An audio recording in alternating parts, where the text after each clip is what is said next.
Recording. Again, this is just for internal purposes and for people who might not have been able to make it to the class. So hi everyone, welcome to class 6, week 6 already of Freedom is the Future. It's actually going by really fast. Thank you for joining us tonight. Today, in continuing in kind of the main themes of the course, today we are going to be talking about how to counter Zionist myths and thinking about and through allyship, privilege, and solidarity. So last week, just so we kind of put into context where we are in the class so far, we started with talking about personal identity. We got into Palestinian culture. We did a really great two-part of the history. Last week we talked about, what are the ways that Palestinian advocacy is repressed and Palestinian activists themselves might be repressed. And then today we are starting our theme, jumping into our theme of solidarity by thinking about allyship and privilege. And as you can see, the next couple of courses are focusing on solidarity and liberation framework, and then ending with what we can do now. So I'm very excited to, again, so our agenda for today, I think we can go around, do some check-ins, then I'm going to introduce our guest speaker. I'm really excited to have with us today. And then again, we're gonna go through, David's gonna give us an overview of organization that he works with and some of his own work and experience. And then we'll just have some of these conversations, a discussion about these questions. What does true allyship and solidarity mean? How do comfort and difficulty come into play when thinking about politics of allyship versus solidarity? So having these conversations of, comfort and difficulty. I'm not going to give too much because I think the conversation will help make it more sense. But before we jump in, I do want to just do some check-ins. There's been a lot going on globally, nationally. There's always a lot going on every week. So I just want to open it up. Just a couple, maybe a minute or two, if anyone wants to check in or talk about anything. I'm not going to force everyone to, but just want to give us a minute.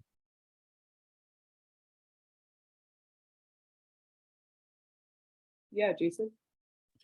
I'll just say that I was very inspired today to see so many people donating mutual aid items at PAC just all day. I've been seeing people coming in, dropping off boxes of new clothes to be going out. And I thought that's really amazing because of what's happening. Yeah, thanks, Jason. So we're PAC is hosting a emergency earthquake relief drive for people who are affected. So to be sending supplies and clothes for people affected in Turkey and Syria. And it has, I think the way that the community has showed up has been really great. Is that still going on? I think today was the last day, right? Yeah. But we do always host mutual aid drives for our local community. So tomorrow's the last day. Oh, tomorrow's the last day. Oh, just kidding. Tomorrow's the last day. And our next mutual aid drive is in March. Yeah. Great. Anyone else want to check in about anything? Cool. So I'm not gonna share my screen actually, because you can all see David because he has his camera on. But I did, the slide was just a photo and bio. But I will introduce David and pass it off David to share screen and take us through his presentation. Make you co-host just so you can share screen. So we're very excited to have David today running us through and kind of facilitating this conversation on allyship and privilege and solidarity with Palestine specifically, but also all social justice movements. David Letwin is a co-founder of Jews for Palestinian Right of Return. He teaches at the Mason Gross School of the Arts at Rutgers University. David is a very familiar face to PAC and a really great ally and trusted ally for the Palestinian cause. And so we couldn't think of anyone better to, help facilitate this discussion and be here with us tonight. So David, the floor is yours. Well, first of all, thank you so much, Abir, and everyone at PAC. It sounds cliche to say these things, but it is such an honor to be asked by an organization like PAC to be able to participate in this event. So thank you so much. It means a lot to be asked, and I'm really excited to be here. So what I've done is I put together a little slide thing that I'm going to try to jam through like it's slam poetry, because I know we don't want to just sit and listen to me talk for a long time. So is that okay with you guys if I just jam through this thing really quick? it's mostly graphical. We do Jews for Palestinian Right of Return does a lot of poster stuff that I'll share with you. Just a couple other things that I want to share. So let me share my screen. I'm not 100% confident in this, but let me see how this works. So I click share screen, right? And then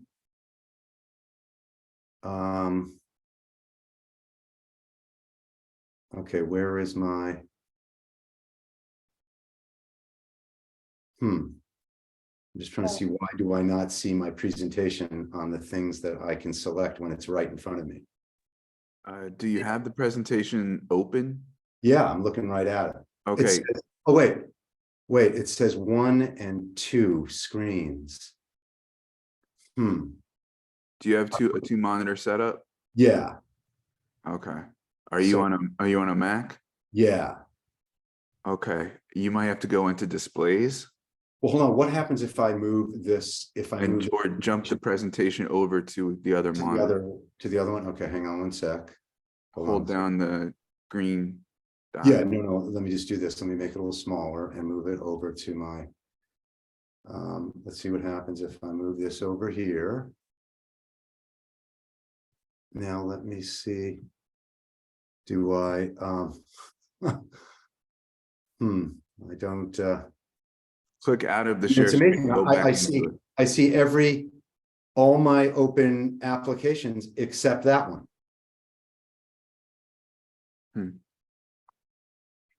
On your, it's not on your desktop? Yeah. Then maybe click like share your desktop, and then maybe if it's showing up on your desktop. Click share. Wait, let me just go over these again. Your desktop 1. Oh, wait, maybe this is it. Desktop 2. Hold on one second. Let's see that. All right, well, let me try this and see what happens. Hold on. Oh, so do you see this? Yes. Oh, okay. Sorry about Yeah, that. no problem. You say, can I run the presentation while it's shared, or this is, this is in my editing mode. Can I, if I click play, will that work? Should I try it? Yeah, try it. Yeah. Do you guys see this? Okay. All right, let's see what happens here. So, okay, so first, Abir asked me if I would just very briefly say something about my own background. Sorry, David. We're just seeing a white. Yeah. So the first screen is just a blank screen. Sorry, I should have said. So she asked me if I would just very quickly share a little bit of background, sort of how I came to social Palestine, solidarity, and so forth. And I'll just very briefly say that I grew up in Los Angeles, California, in a family that was very active in social justice organizing, going all the way back to my grandparents who were involved in the Russian Revolution. So this was something that was a big part of my life. But what I wanted to share with you are just 3 campaigns I was involved in as a teenager that really got me on the track. And the first was the boycott of apartheid South Africa in the 70s. That's when I got involved. And of course, you see at the bottom there, it says support the international boycott. There was a boycott, divestment, sanctions campaign against the white supremacist apartheid regime that helped topple that regime. And now here we are 50 years later with a BDS campaign against another apartheid regime that hopefully will play the same role today. The second campaign I got involved in as maybe a 14-year-old was the organizing of supporting the boycott in support of a union for the farm workers in the Central California Valley. These were Latinx migrant immigrants, horribly exploited economically, terrible working conditions. And there was a boycott campaign against the growers to get them to allow the workers to unionize. And the big things we boycotted were iceberg lettuce and green table grapes. And I remember for like 25 years after that campaign, I couldn't eat iceberg lettuce or table grapes because it just brought back too many memories of you weren't supposed to eat those things, even though the campaign, like the apartheid South Africa campaign, was successful. They finally did get a chance to organize. And the last campaign from that era for me in the 70s was the Free Gary Tyler campaign. Gary Tyler was a young guy, my age at that time, a high school student. I'll cut the story very short. He was framed for murder by police and by racist police in Louisiana. He spent 40 years in Angola State Penitentiary in Louisiana. A campaign to free him never stopped from the 70s until he was finally freed a couple of years ago after spending over 40 years in prison, a lot of that on death row. And so these three campaigns, there were other campaigns. These three really set me on the path to social activism and introduced me to the whole idea of solidarity, right? And what is solidarity, right? And here it is, just a dictionary definition: unity or agreement of feeling or action, especially among individuals with a common interest, mutual support within a group. To me, what solidarity meant was that when you stand with oppressed people, you're not doing it just because you want to be nice and just because you want to be a good person. I mean, you are being nice and you are being a good person, and we should be those things for sure. But solidarity is more than that. Solidarity is the idea that if we want to see the world to come that we believe in, we've got to stand by each other in our various struggles, even as we know that not all people suffer the same degree of oppression and exploitation and injustice. Of course, there are varying degrees of all that. But for anybody committed to a world freed from oppression and exploitation and the threat of wars of mass destruction and climate destruction, we're all in it together. That's the idea of solidarity. And Martin Luther King said it famously: injustice anywhere is a threat to justice everywhere. So what's happening in Palestine is what's happening represents injustice all around the world. And so solidarity is more than just, I'm going to do a nice thing for you. It's about a common struggle. It's about finding intersections in all our struggles to fight for the better world that we all want. And I found another quote that really speaks to this. This is from the Combahee River Collective. That was a group of Black feminist women.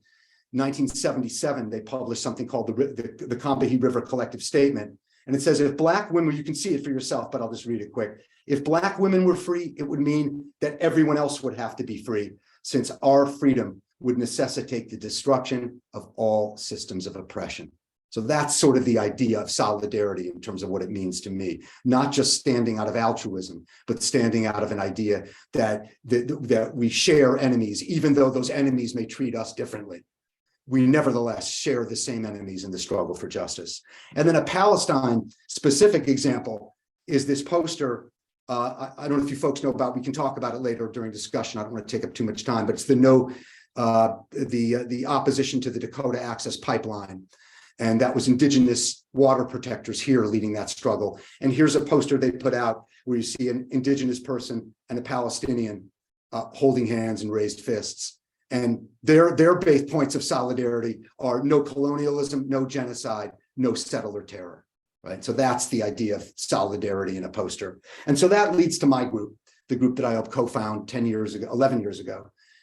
Jews for Palestinian Right of Return. And this is our logo. And I just wanted to really quickly go over it because it contains in it a lot of what our idea of solidarity is about. So the first thing is it has the Palestinian flag in it. Palestine is not just an idea or an abstraction, it's a place. And the way we look at it is the country and the land is Palestine. The regime that has forced down on that land is the Israeli regime, but the land and the country is Palestine. And so showing the flag is very important for us as a sign of solidarity with that struggle. Mentioning BDS, which we acknowledge is not the only form of fighting for Palestinian justice, but a key form. We always try to use the word apartheid when we refer to Israel. We don't just say Israel. It's always the apartheid Israeli regime, or the Israeli regime, or something other than just saying Israel, which doesn't sound to us legitimate. So we make a point of saying that. And we focused on right of return for a couple of reasons, because I went to a speech that Omar Barghouti, one of the co-founders of BDS, gave years ago, where he said flat out, the refugee right of return is the single most important right in the Palestinian BDS call. And for us, that's because it gets to the core of the problem of Zionism. There can't be a Zionist state without creating indigenous refugees.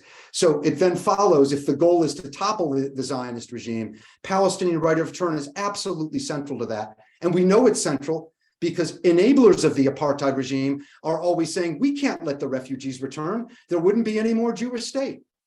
What are they admitting? They are admitting that a Jewish state, as they conceive of it, can only exist by denying millions of indigenous Palestinians their right to return to their homes and their homeland. And then we put the word Jews in there, not because we want to center ourselves, but because we do believe, and others believe, that one of the most important roles that Jewish people can play is to use their identity and their status to, largely as white people, because most Jews have been racialized as white as well, to use that to undermine the idea that advocating for the end of a Zionist regime is anti-Semitic, that being anti-Zionist is anti-Semitic. And it's not that you need Jewish people to do that to make that legitimate. It's a legitimate position to hold, even if you aren't Jewish.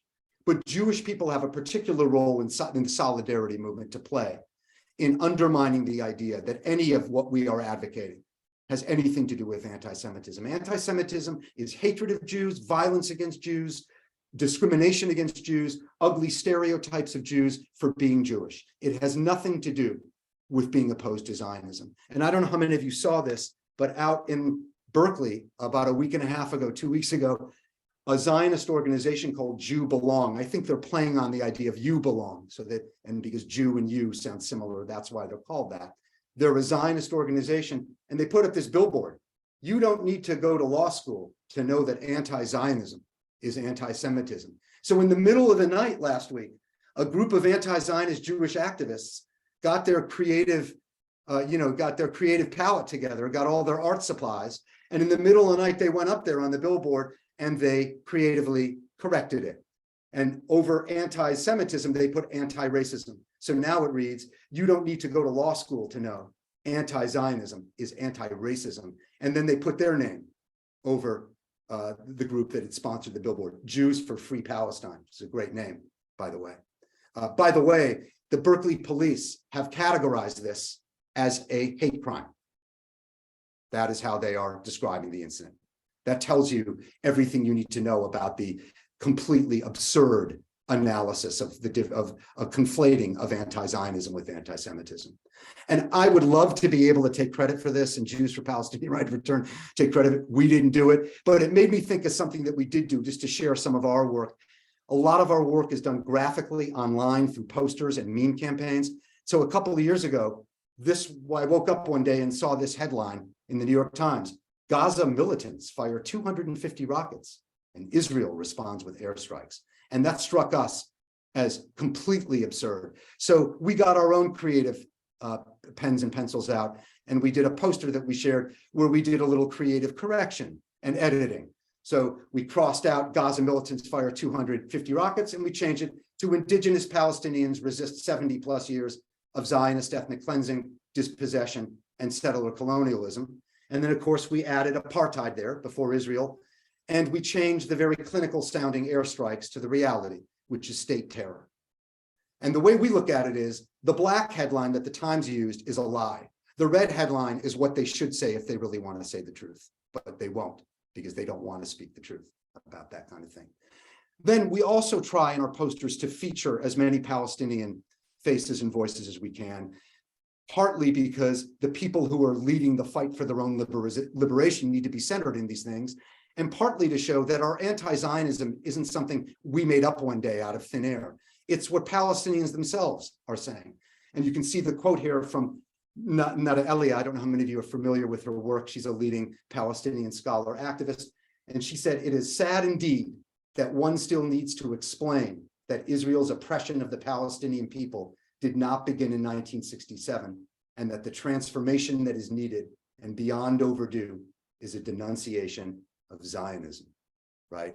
And that's why in most of our posters, we try to move away from talking about illegal settlements and the 67 occupation, and we try to always link it back to Zionism and to 1948. So this was one of our posters, Israel, apartheid state since 48. That is why, by the way, this feeling about the settlements, when Ben & Jerry's a couple of years ago said they wouldn't sell their ice cream in the quote illegal settlements, we put out this poster congratulating them, but also pushing them in a more holistic anti-Zionist direction. We thank Ben and Jerry's for not selling its products in the 67 occupied territories, but don't stop there. Boycott apartheid Israel from the river to the sea. And we chose that phrase because that's become this lightning, another phrase that if you use it, you're accused of being anti-Semitic. There's nothing in the world anti-Semitic about calling for a free Palestine from the river to the sea. So we figure as a Jewish organization, we should say that as much as we can to normalize the use of it, because if we normalize the use of it, that will encourage others to normalize the use of it as well. And we also try to do posters that do intersectional struggles of justice. So this is our poster promoting the 2015 Black Solidarity Statement with Palestine, in which they said, we urge people of conscience to recognize the struggle for Palestinian liberation as a key matter of our time. And there you see the poster, the banner that the protesters are carrying from Palestine to Ferguson, drawing those links between police state oppression here and police oppression and state oppression in Palestine. We also try to defend the right to resist for people who are occupied, people serving under certainly military occupation. And I found these two pictures online and they just struck me as looking so similar. The militarized police in Ferguson, the Israeli military in the West Bank. And so we say from Ferguson to Palestine, resistance is justified when people are occupied. I'm sure you've all heard that phrase and used it yourself many times. Occasionally, we will feature a Jewish person if they go so far as to take an explicitly anti-Zionist position. And so this is Miko Peled, who some of you may have heard of, some of you may know him. He is the son of a very prominent Israeli general who's long since died. Miko is my age, he's in his mid-60s, but his father died a while ago. And he grew up a Zionist, and then over years became a very passionate anti-Zionist. And look what he says about Zionism and the Israeli regime. We should demand recognition that Israel has occupied Palestine, that all Israeli towns and cities are illegal settlements, and that it is time to free Palestine and the people, Palestinian people, from the illegitimate colonialist regime known as Israel. So we will engage with Jewish voices in that way too, if they are prepared to advocate for maximum justice. And then we also get involved, finally, I'm coming to the end here, we also get involved with certain particular advocacy campaigns. This was free, and I apologize for my pronunciation, which I'm sure won't be perfect. Mahar al-Akras, is that right? I hope that's close. And he was a Palestinian political prisoner and hunger striker who won his demands. Actually, there was a big international campaign to save him. So we like to jump in when there's a call for a specific solidarity campaign. And before I end, I just wanted to share this one last thought with you, and that is, it's not complicated. This is something we hear all the time from people, right? It's complicated. And I've thought a lot about that phrase. It's complicated. Why do people say that? Why do people say it's complicated? First of all, it is not complicated. It's a very simple situation. A group of settler colonists armed with this ideology of Zionism came, ethnically cleansed the people who were living there because they weren't part of the colonizers' group, and has enacted a racist apartheid regime ever since that day. What is complicated about that? Nothing. I think when people say it's complicated, what they really mean is it's uncomfortable, it's difficult, it's hard, and I don't want to deal with it. And so if I say it's complicated, that makes it sound like you can't expect me to take a position on this. It's beyond the knowing of any person. It's beyond solving. So I'm not to blame, right? But that's a lie. It's not complicated at all. It reminds me of something I read about Malcolm X when a white student came up to him and said, Mr. X, I just saw your presentation about fighting racism, and I just want to let you know it's not that simple. And he just looked the student in the eye and said, why not? And that was the end of the discussion, right? So we should never fall for that trap of it's complicated. People who say that, there are things in life that are complicated, but often when people say it, it's really an act of avoidance. It's saying, I don't want to think about it. And if I say it's hard, you're going to hold me accountable, right? If someone says, I don't want to do that, it's hard, we often say to them, well, that's no excuse. But if they say it's beyond knowing, if it's so complex that no one can figure it out, they let themselves off the hook, and we can't allow them to do that. And I'll end with our last slide, which of course is free Palestine. Thank you. Thank you, David. That was really great. That was like the motivational speech I think I needed, but we all needed tonight. And I hope really, I didn't go on too long. My apologies. if it No, did. not at all. I was gonna say you can go longer if you want. I have some thoughts and maybe some questions that can guide the discussion, but I also want to open it up to everyone else first for thoughts, comments, and questions.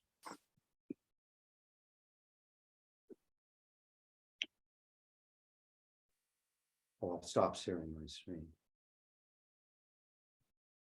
And the rest of our time today is going to be discussion based. So please just feel free to unmute and jump in. I'm also looking now and I realize a lot of people didn't have their screens on. I'm sorry if none of that made sense to the people who weren't viewing, but No, I think I hope the descriptions were sufficient for people to get. No, you can still see it even if your camera's Oh, on. okay. Oh, right, Yeah. right. You're just turning your camera off, right? Yeah, no, it was really great. Thank you, David. I think that was phenomenal. Like, I don't even think phenomenal is enough of a good word to describe how, amazing that was. I have a couple of questions for you. The first is, how are you received in Jewish communities when you say these things? Well, I think a lot of what goes on is that people like us, we are frozen out of a lot of Jewish communities. I mean, the only communities really that are going to deal with us are people who are to some degree sympathetic to what we're talking about in the first place. I mean, I would be glad to go to any synagogue that would have me and do this presentation. Most of them, the vast majority of them want nothing to do with this. And I suspect, again, while I'm doing my amateur psychoanalysis, I think it's not because they find this stuff offensive. It's because they're scared it's right. And they're not going to know what to say. And that's going to make them feel really, really uncomfortable. I'll share with you really quickly an interesting story that happened in my town in South Orange. This was maybe 5 years ago. I went to a local calling of activists event. And a woman came up to me after the event, and Palestine was mentioned at one point. Older white Jewish woman came up to me at the end and said, I want to talk to you. Sounded very annoyed. And I said, okay. So we went over to the side of the room, and she said, a group that I work with called Soma for Palestine, we organized a Black and Palestinian solidarity event with Niall Fort. I don't know how many of you know the Reverend Niall Fort. And some of you may know Fatin Jarrara from Outa in New York. And the two of them came to the library here in Maplewood, and they gave a beautiful event on Black Palestinian solidarity. So this woman came up to me and said, I want to talk to you.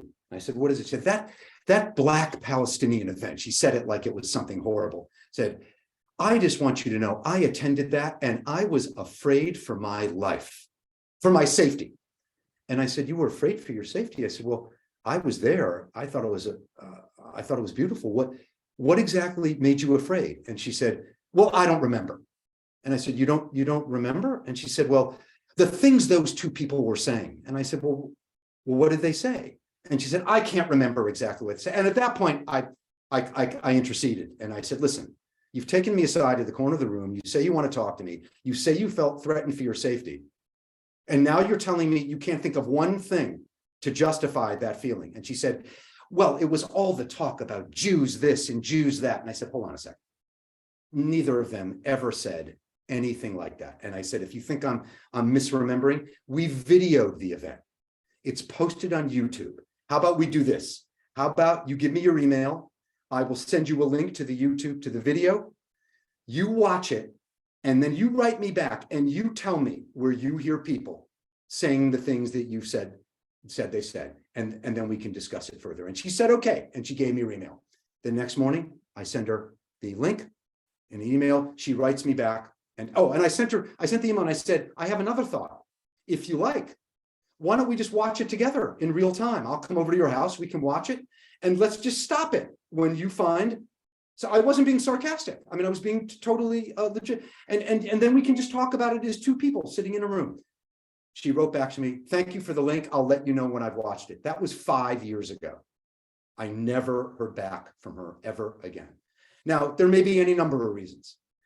Again, amateur, psychologist here.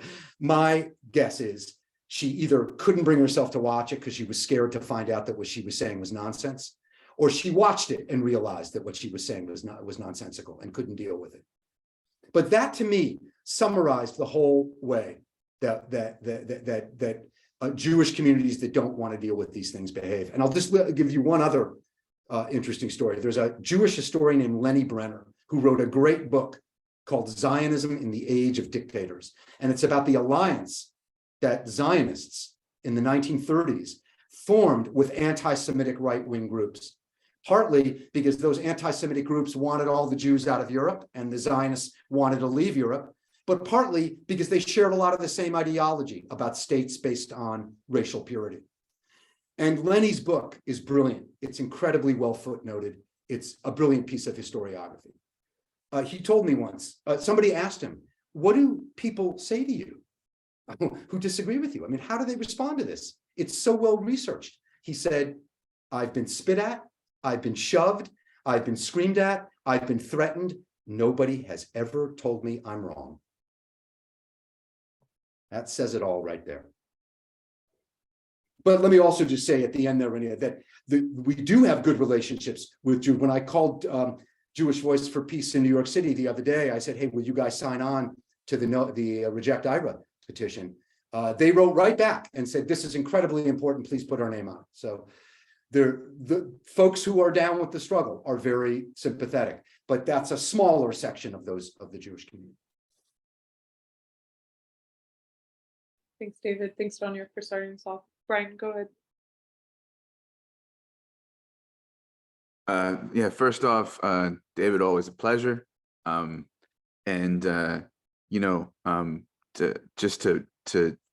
pick up where you left off there, and I'm not saying you don't know this, I'm just saying to continue, that the Zionist state still is in league with ethno-states and anti-Semitic right-wing groups to this day, because they, in fact, as you said, toe the line of, Jews are only safe in Israel. So those folks wanting to get Jews out of the places where they are is pretty convenient for that Zionist message of you're only safe in Israel. And in fact, in that way, by saying that, by Zionism claiming that Jews don't belong in the world, they belong in Israel, is kind of anti-Semitic in itself. It's not an argument that a lot of people are hip to and want to hear, but like you could say that Zionism is in fact anti-Semitic in that regard. One thing that I know was on the intro was the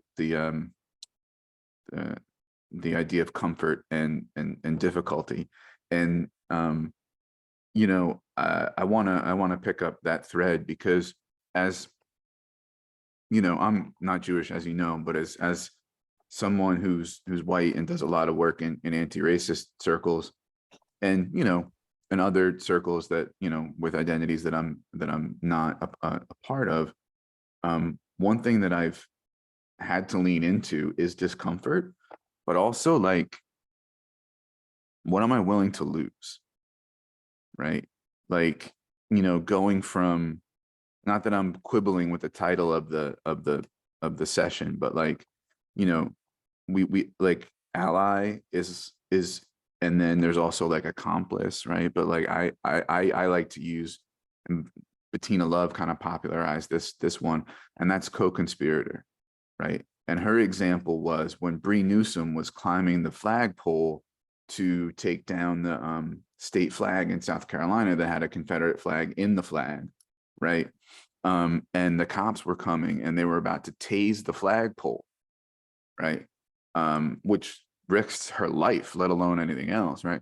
The white dude that was part of the team of like getting the action done, placed his body and his hands on the flagpole because he knew the cops wouldn't tase the pole if he was on it, right? And so it's a matter of what skin are we willing to put in the game, right?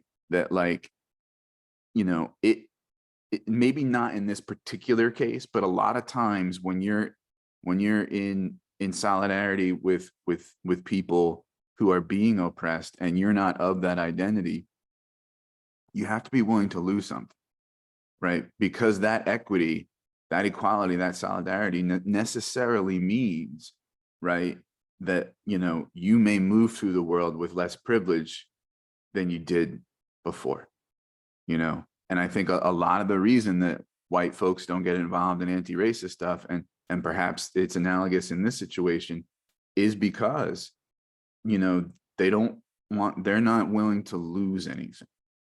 And they'll read a Ta-Nehisi Coates book, right? They'll put a Black Lives Matter sign on their lawn, right?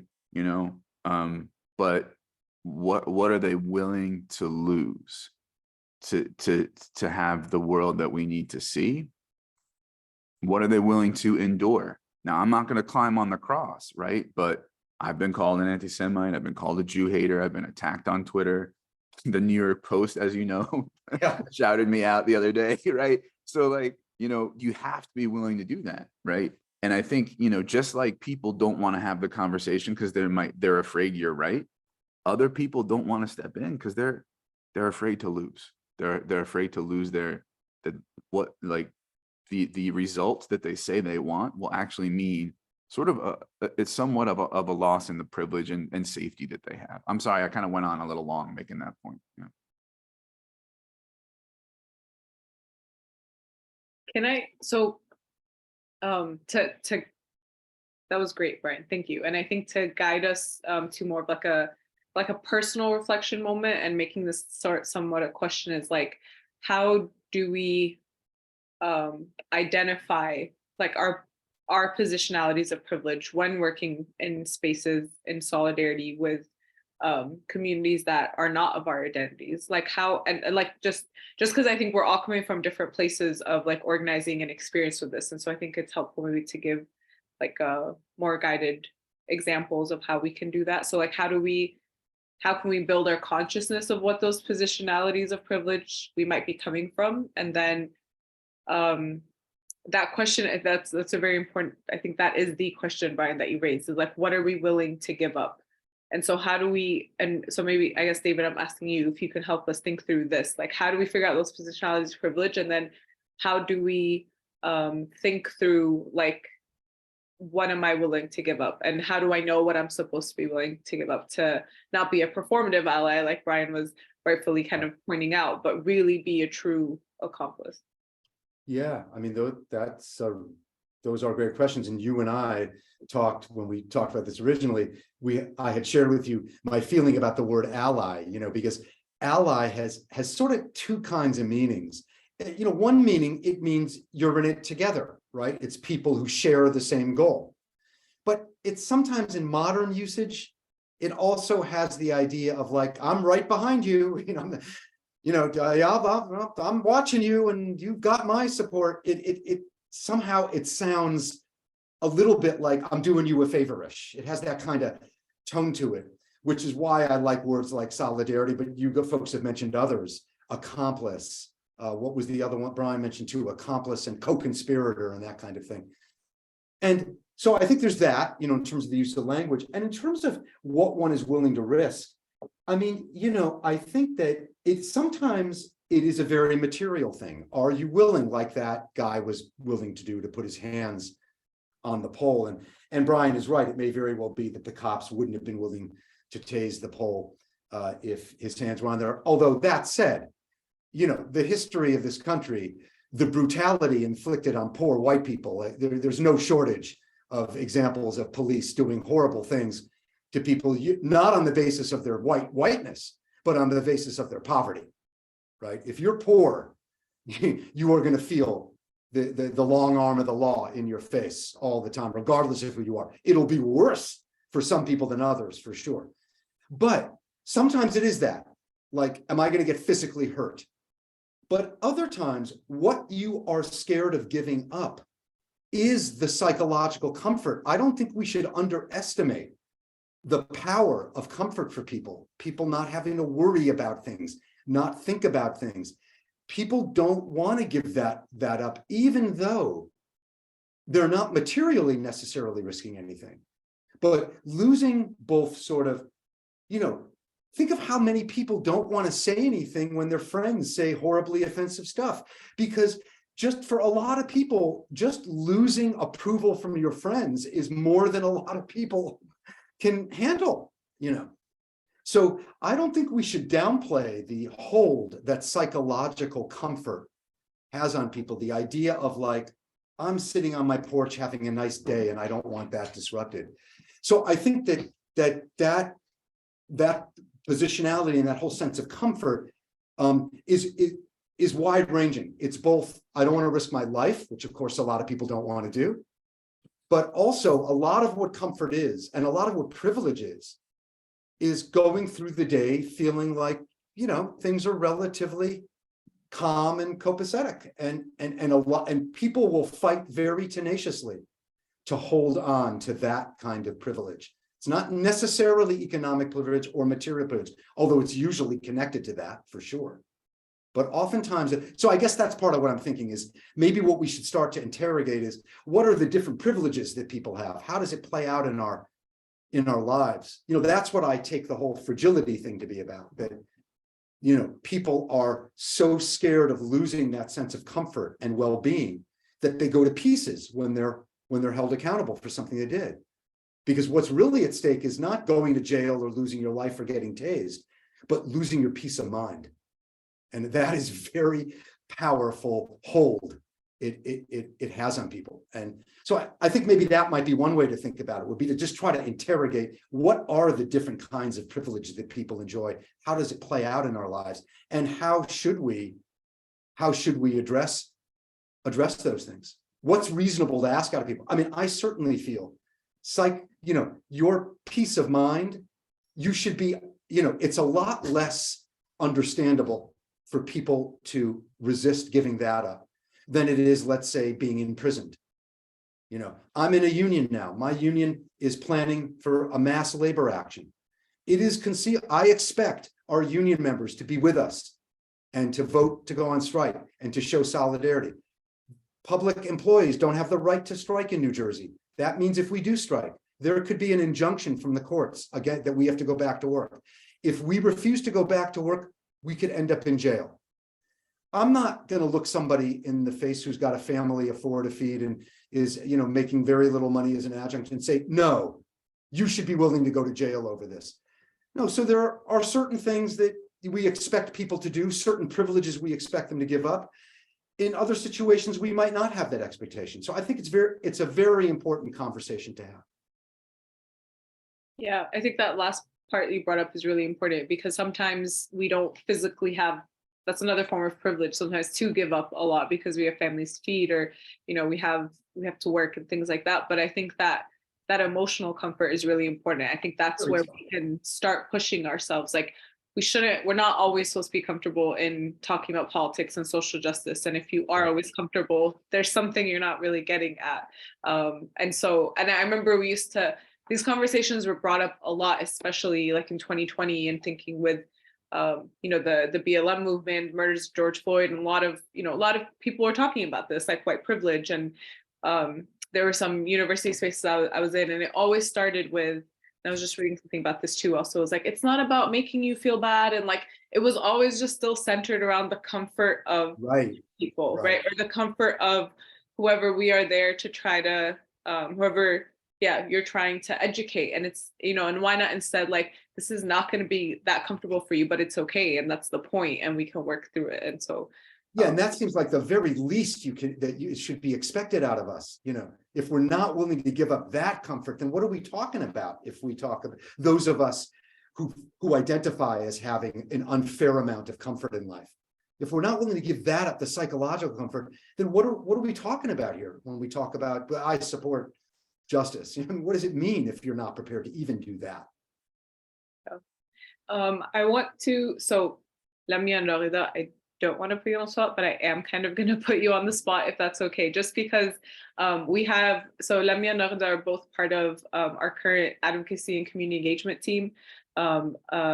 Jason and I are co-leading it with Rania right now, and we had a really great meeting on Saturday about solidarity, so it's very timely. And they both had really great questions that I actually think we can maybe flesh out more in this space.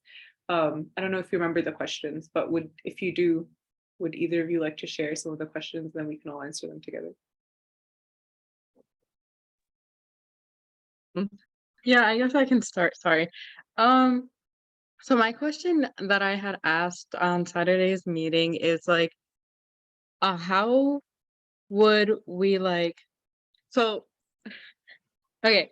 I understand the concept of solidarity, but like my question kind of revolved around how an organization that's like focused on Palestine would not like dive into becoming. Okay, so the example that I used was, let's say PAX. You know how PAX mission is simply focused on like advocacy and like talking about Palestine and being a place for Palestinians in the community. So let's say a hypothetical situation is that PAC starts working in solidarity with like Black Lives Matters, but then as like time goes on, it begins to become more so, it like moves away from the Palestine mission and becomes a organization that focuses more so on Black solidarity, even though that was never like, I mean, Black Lives Matter, even though that was never like the original mission. So how would you stop an organization from like doing that? You know, like if it's just strictly like if it has Palestine in the name from becoming something that's focused on everything other than Palestine. I don't know if that made sense. Thanks, Sylvia. So I guess like, and to make the reason I wanted you to share that, I think is it's a good point of like, how do we work in our individual spaces and then also work in solidarity with other spaces without forgetting the needs of the spaces we're coming from, and also without co-opting other movements. So I think there's like two parts of that question. If anyone wants to answer, or if David, you have some thoughts.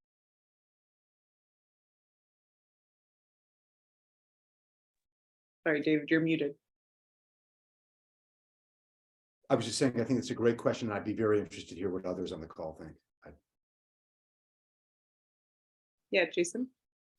Yeah, I was just gonna jump in real quick. I think this is why positionality is so important, because I think when it comes to solidarity, it's really a matter of having an understanding of oppression and, you know, how it falls in the spectrum. Because I think overall, I don't know, I guess when it comes to like Black and Palestinian solidarity, I'm very passionate about it.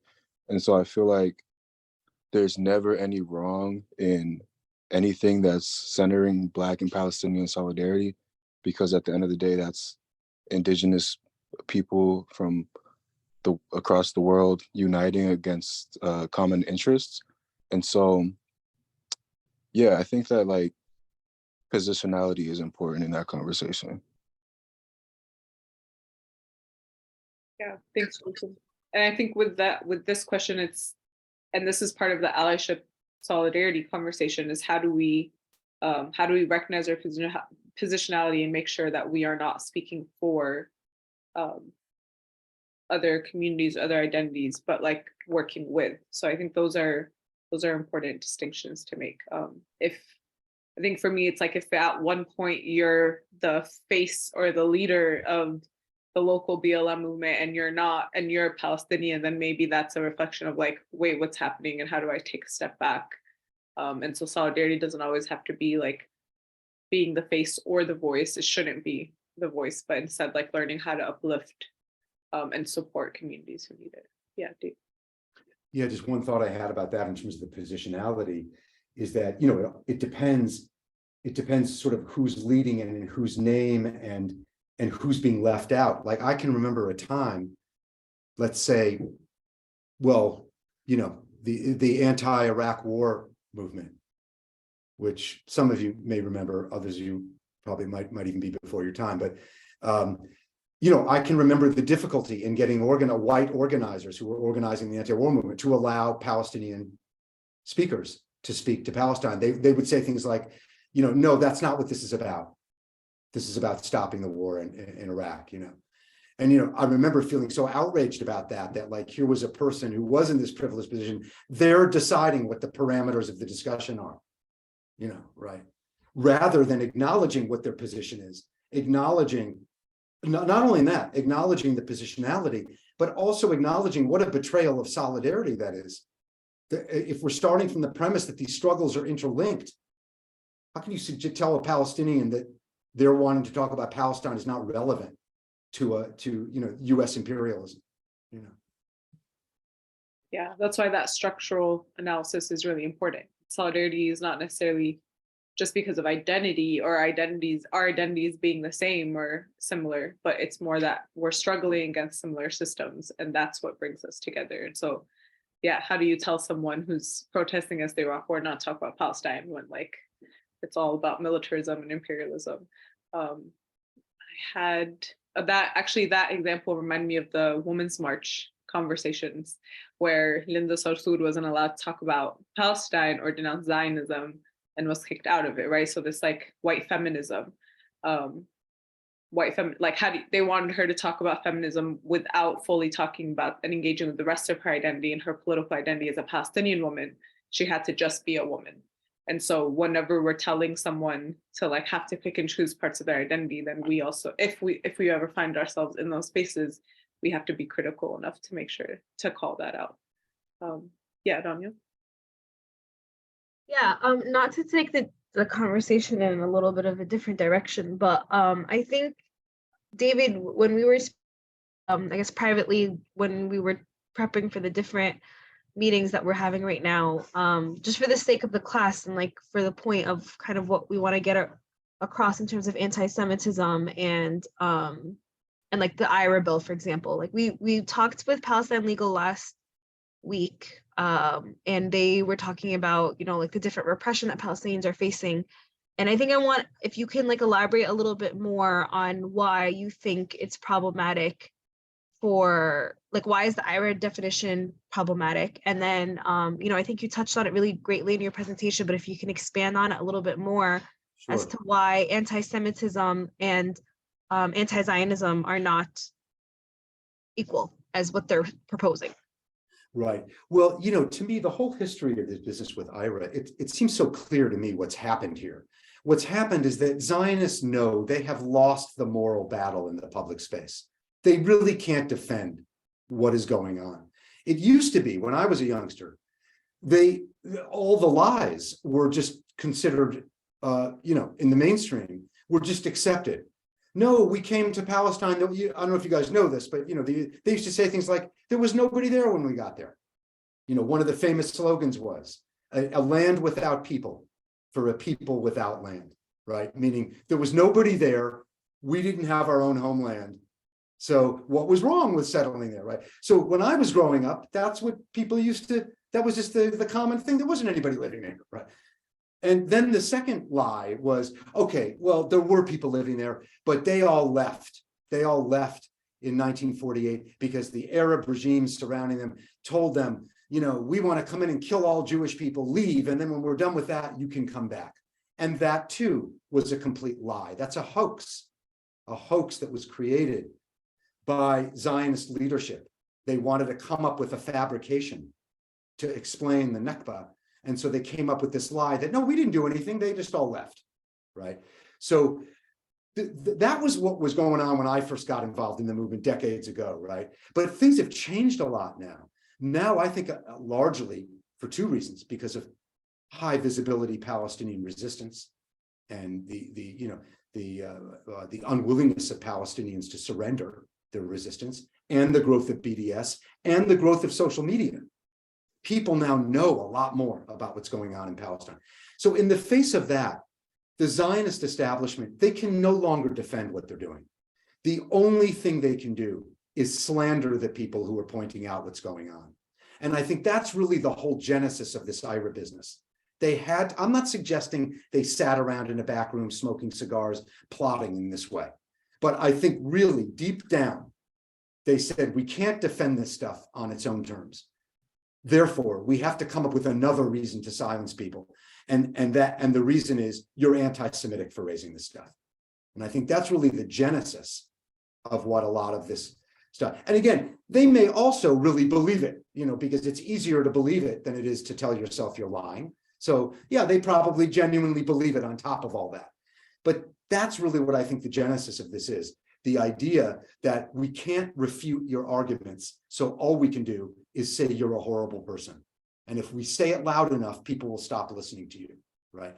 So that's part of this whole distinction between the anti-Zionism and the and anti-Semitism. Anti-Zionism is so clearly anti-racist that the only hope that the Zionist establishment has is to make it appear as if it's really anti-Semitic. So they've concocted this entire fabricated definition, right? That really has no basis in reality. And then, Rania, you said something else before when you were talking about IHRA. We had talked about the different ways of there was some other point that you had raised that I wanted to address as well.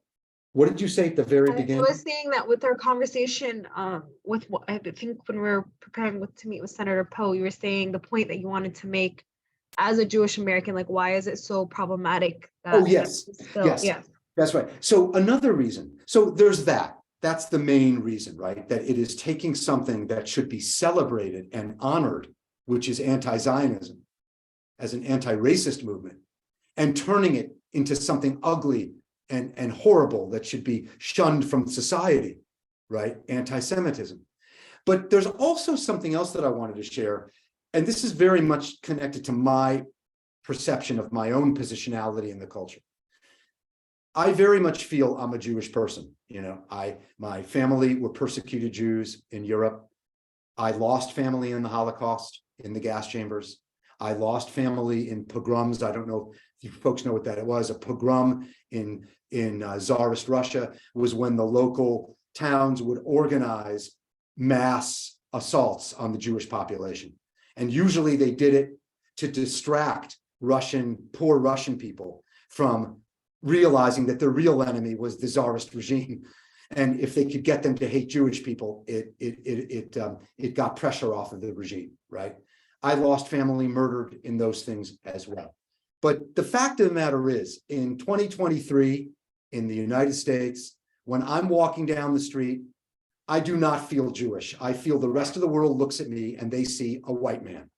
That's how when the police drive by me, they don't go, hey, check it out, Bob, there's a Jew.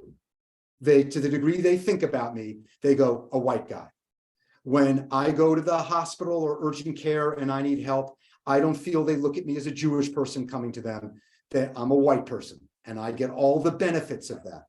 When I go to any number of different things that I interact with in the culture, I feel I get all the benefits and privileges, unearned privilege of being a white male. So given that, I find it's very problematic that there are bills out there that treat anti-Semitism as if it is this exceptional, pernicious form of racism, when in fact there are many more, far more consequential systemic forms of racism out there. If you think of people who are oppressed in housing, in employment, in healthcare, in food access, in the criminal justice system, in wealth generation, white Jewish people don't fall into just being discriminated against in any of those categories, whereas people of color experience that every day. And so given that, as a Jewish person, I'm uncomfortable, even if they didn't include IHRA in these resolutions. I would be uncomfortable anyway.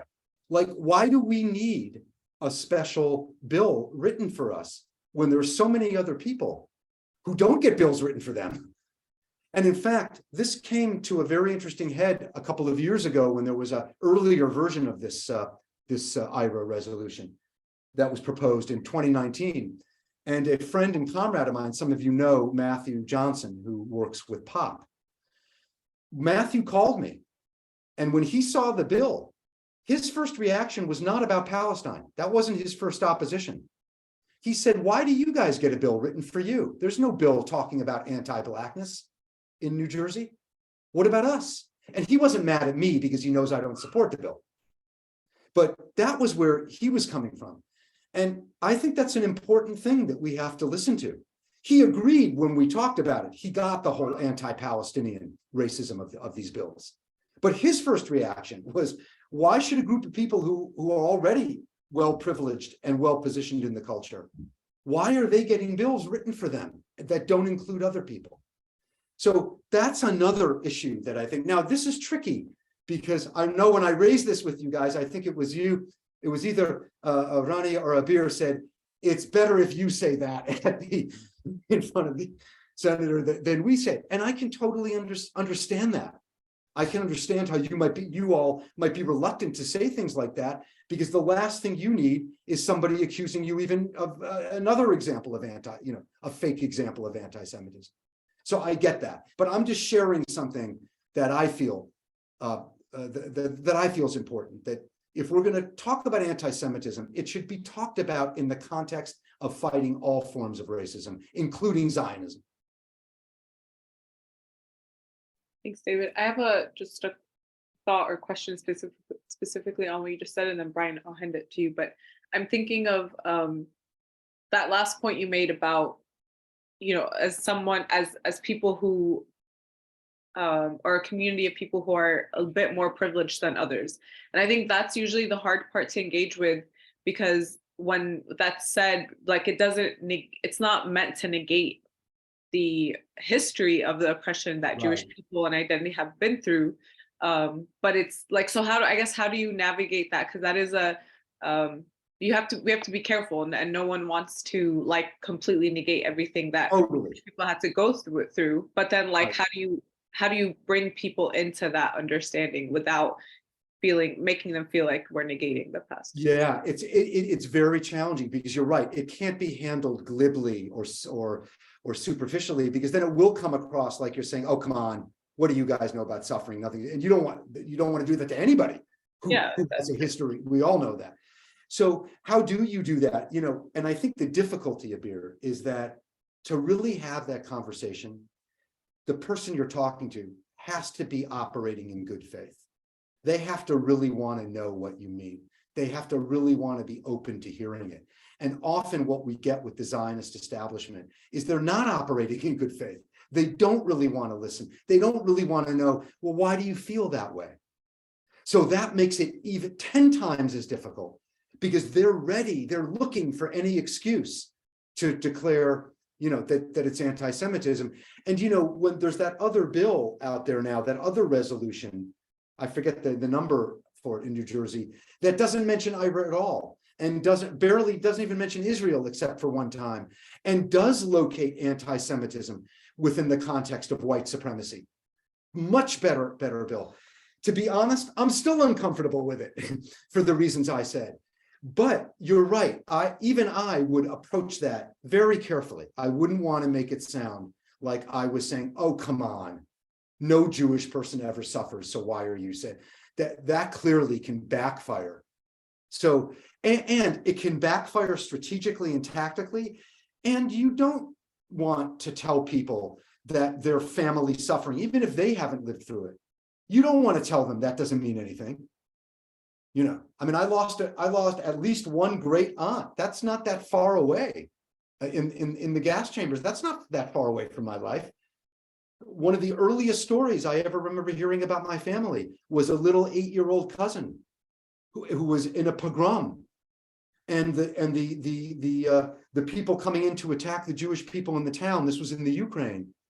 They shot the mother dead. She was hiding behind her mother, and the bullet passed through the mother and smashed into my little cousin's jaw and disfigured her for the rest of her life. Her mother and her father were murdered, and my family raised her. They took her in, and she survived and later became a doctor in the Soviet Union. But no, I don't want to tell people that doesn't mean anything, or that was 100 years ago, or that's not the right answer, right? So how do we do that? And that would be one thing I would very much like to hear, for us to all sort of figure out together. What are ways that we can show empathy for human suffering, but not allow people to use that as an excuse to justify injustice towards others?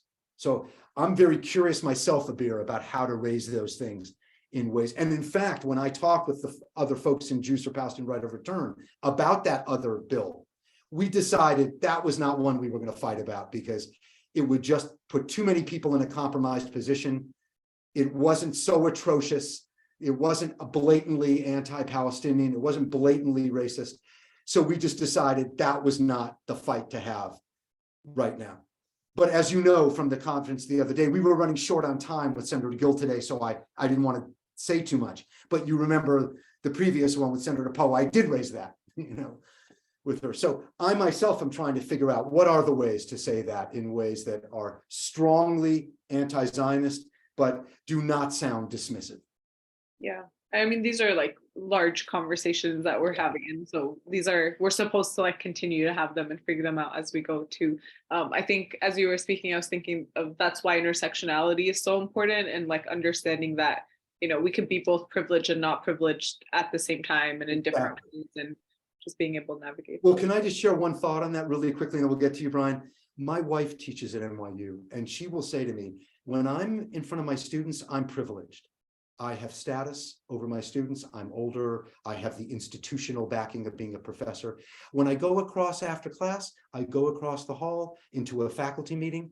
I lose that privilege when men talk over me. They don't let me finish my thought. They take my ideas and credit it as their own. All of a sudden, some of that privilege that I had in the classroom goes away. Now I'm in a different positionality. And I think that speaks to exactly what you're saying. We have multiple positionalities, and a lot of it's conditional on who we're talking to, the situation involved. The things they're not fixed in stone. They're not permanent. So I think that's a really good point. Sorry, Brian. Thank you for your patience. Go ahead, Brian. You don't have to apologize. First of all, we've got 47 more minutes tonight, and and second of all, I love to hear you talk. So I think my question is somewhat similar to Abir's, and I don't want to say that it's unique, but it's interesting because in this case, the group doing the the people doing the oppressing are part of a group that historically, undeniably, globally has been oppressed for centuries, right? And in that sense, it's different from, men and feminism, or cis hetero and queer, right? Like there isn't that history of oppression of white people, right? When it comes to just broadly BIPOC, right? So navigating that is tough, and I am wondering about that myself. I don't know that I have too much experience with it, but I do want to ask about the good faith folks, because and maybe I'm a little too trusting sometimes. I think about folks who have grown up hearing nothing but, right? Not necessarily Jewish supremacy, right? In the way that like Netanyahu spews, right? But that the existence of Israel is justified, right? That there is an ancestral homeland, right? That there is a claim to the land, right? Been in Hebrew school for years, right? And in some sense have a lot of unlearning and deprogramming to do, right? Assuming those folks are in some way operating in good faith, open-minded and curious, like what are some of the first talking points or entry points that we have with those folks, right? I know you and I have talked a lot about, if at all and when to tweak messaging for certain people and certain audiences and certain positionalities. And so like those folks, right? Not that I want to like center the feelings of, but, to add to the ranks of people, privileged people in solidarity, how do we talk to those folks who are of good faith?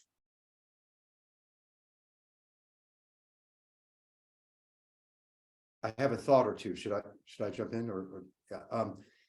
One thing that I've sort of cataloged over my life, all the different things I've had Jewish people say to me about this. We've kind of thought about this and made lists, written them down of like what are the range of answers, and I suppose for me, one place that I would always start from is that, look, let's agree with a basic principle here, that no matter what has happened to you, you cannot displace your suffering onto other people. You cannot make others suffer for what happened to you.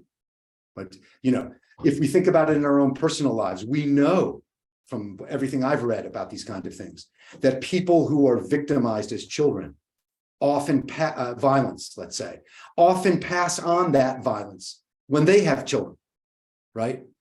That's a common psychological phenomena, the passing on of trauma, right? And we know that we understand the mechanism, but we never justify it on that basis. We never say, so that's okay.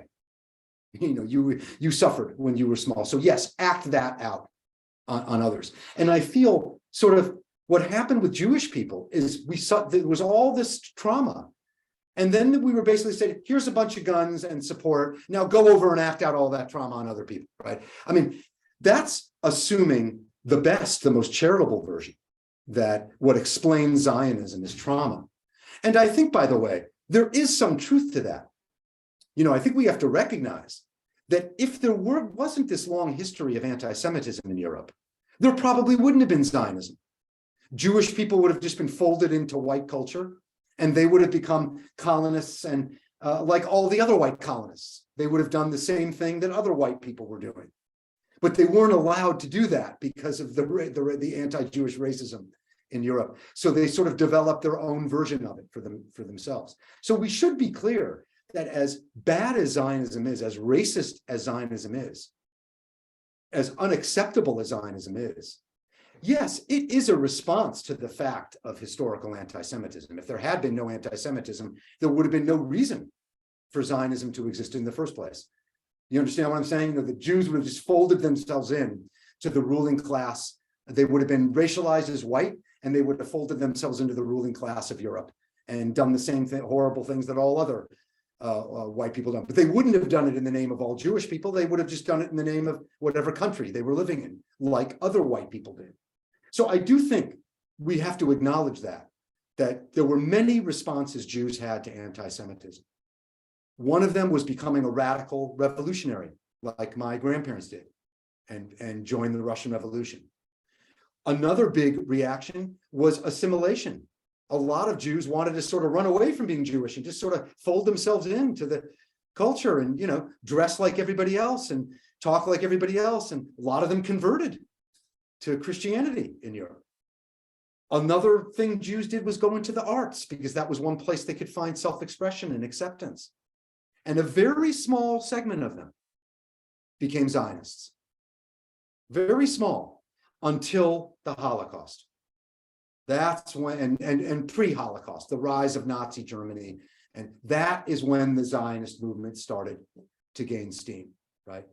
So I do think, as much as we condemn Zionism and as much as we recognize that Zionism is unacceptable, yeah, I think that what you're getting to, Brian, is that there is a legacy of persecution of Jewish people in Europe, and Zionism was one response to that. It was the wrong response. It's an unacceptable response, because even if you assume the best about them, they were displacing their suffering onto others. They acted out onto other people the oppression that had been acted out onto them, and that's never acceptable to do. So that might be one place to start the conversation, to go, look, I'm not going to argue with you about your past suffering or what you've got, what your family went through, but whatever your family went through, the answer can't be an apartheid state where your group is privileged over others and where you just recreate the white supremacist racism that you were subjected to yourselves in Europe for all those generations. So that might be, because what that does is it allows you to acknowledge other people's historical suffering, right? Then that doesn't become the point of contention. How much did you suffer? You know, that seems to me probably not a great way to have those kind of conversations. You know, you didn't suffer enough. That's probably not what we want to be saying to people. So we don't lose anything by acknowledging historical suffering of Jews. We don't lose anything at all, because we always have the most important argument, which is to say, whatever happened to you, this is not a justifiable response. It never was, it isn't now, and it never can be. I think that might be one way of an entry point of thinking about that. So then what you're talking about is not whether you suffered or not, but what kind of governance are you enabling? And if that governance is unjust, that's the end of it. That solves the question. That answers the question right there. You cannot defend unjust governance based on your own experiences of oppression.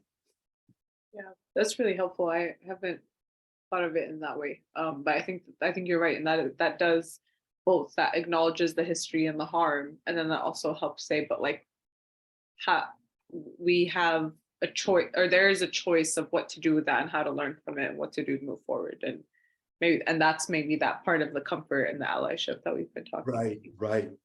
Yeah.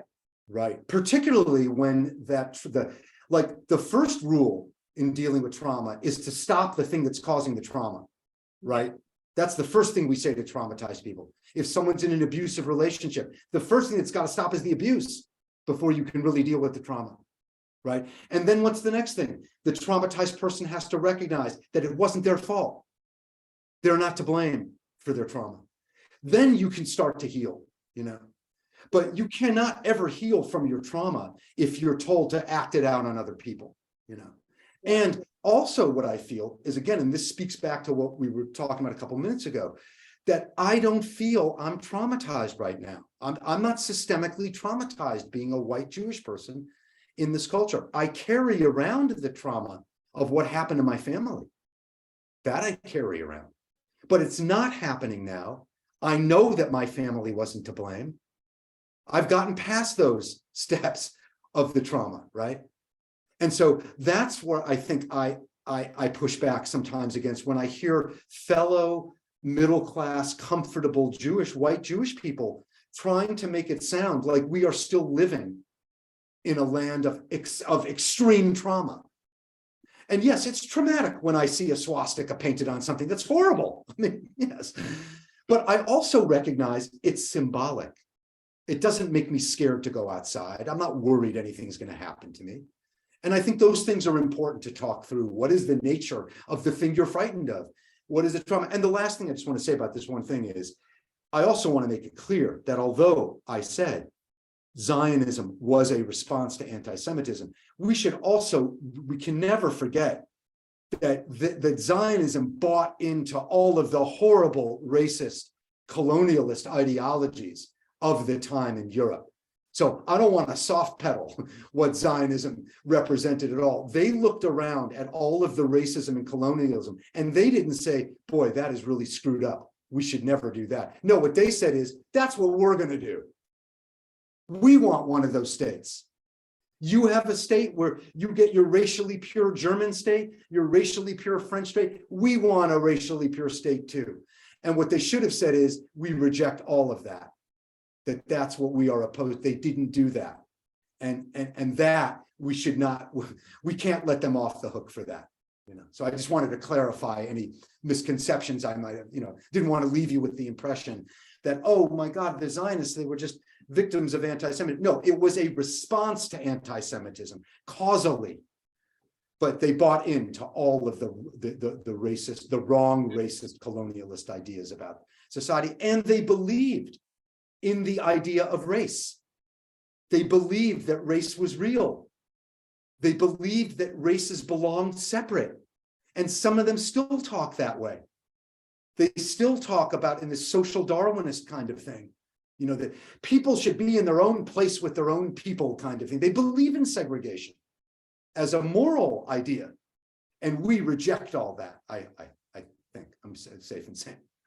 Yeah, no, it's a very important distinction. I think also, like, as you're talking about like Jewish people and identity and racialization in Europe, also like reminding that Jewish people also existed in Palestine. And so like the idea also is like you said, that last part of the conceptualization of race and then hierarchies based off race is really like the guiding force behind Zionism in Israel. Because it's not, if it was, it's about like state power and state sanctioned power. And that's why the inception or creation of Israel needed to happen to give Zionism and Jewish Zionists that superiority. So that's I guess that brings in like other levels of like, being tied to the nation state, and what does that mean? And Yeah, what- right.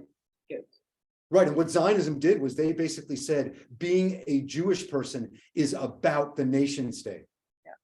Right, not about being a human. They identified and conflated, just like anti-Semites conflate, Jewish people with this global phenomena that's trying to take over the world. In a way, Zionists really reiterated that kind of thinking, that we're not just human beings, we're also a power, a state. And that is, obviously not something that anti-Zionist Jews believe. Does anyone else have comments, questions, reactions to what we've been talking about?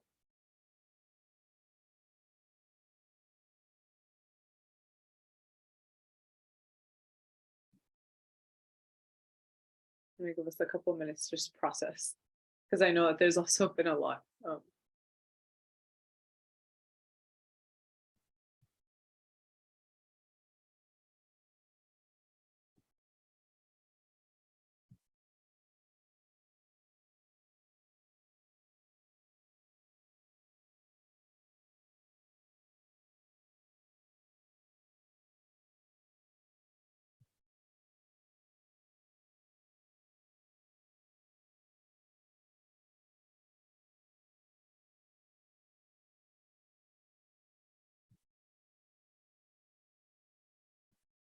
I just want to share with you guys, I won't share my screen, but another poster that I didn't get a chance to show you. I don't know how many of you know Rima Najjar. Do you folks familiar with Rima? Names familiar. Rima's in US, she's on the board of US ACBI. She is a retired teacher. She taught in Palestine, and here I think she lives in Indiana now. But I have a picture that I shared of her with her brother, and she it's a great picture of her. And she says, the quote we used in the poster was, she says, "As Palestinians, our best argument against Zionism is our own stories, our memory, our recollections, and the oral history of other Palestinians." I was like, that was one of my favorite posters. That's a beautiful quote. Yeah. And that's kind of what we've been doing before today's session, is really just making sure we uplift that personal history of Palestine and seeing Palestine, or talking about history through the Palestinian narrative and lens also, and the culture. Yeah. If no one else has other comments or reactions, we can end a little early. We can end at 9. I want to thank David again for this really great conversation. I think you touched on everything very succinctly and concisely and really well. And I think the main point, that the theme of it is, it's not that complicated, right? And that it's okay for us to have these conversations and engage in them, even if they're uncomfortable. It's supposed to make us uncomfortable. And sometimes it is just as clear as this is the answer. And like using the Malcolm X quote, right? Why not? And why is it not that easy? Yeah. So that's something I'm definitely taking away from this conversation too. Thanks, David. Thank you everyone for engaging in this conversation. I'm going to stop recording.